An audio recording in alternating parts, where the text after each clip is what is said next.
Today, we are diving into an event that is so brutal, so calculating, that it literally changed the course of Scandinavian history forever.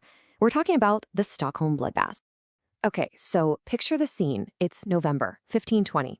The bells in Stockholm are ringing for the coronation of a new king, Christian II.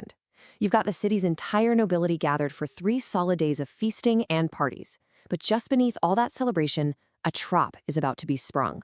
The party's over and the doors to the Great Hall have just been barred shut. So you have to ask, right? How on earth does a promise of peace lead directly to a public massacre?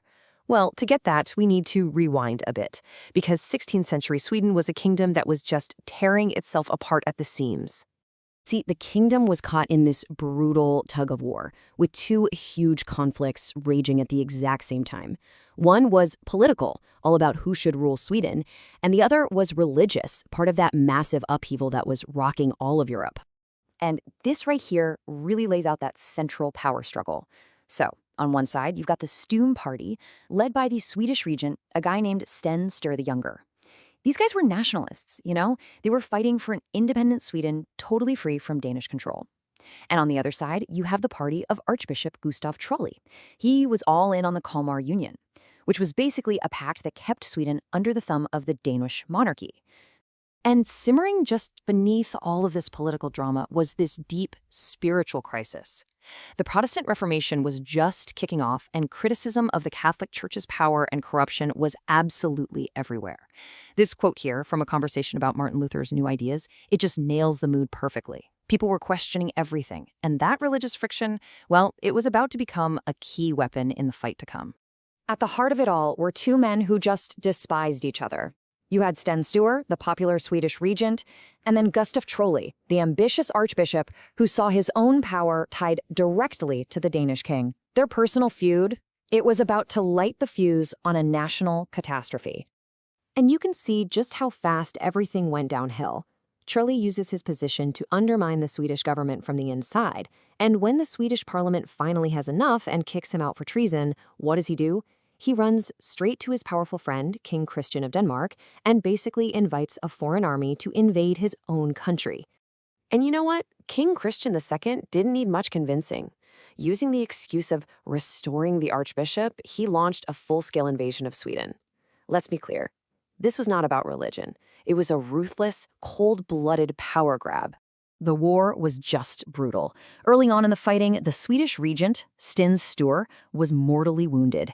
But the resistance didn't crumble. No way. His widow, Christina Gyllenstjerna, she took command and led this fierce, absolutely heroic defense of Stockholm, holding out against the Danish siege for months.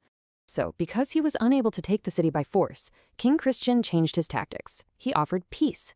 And he swore a sacred public oath promising a full amnesty, a complete and total pardon for Christina and all of her supporters for any acts of rebellion against him. Trusting the king's solemn promise, the defenders of Stockholm finally laid down their weapons and opened the city gates.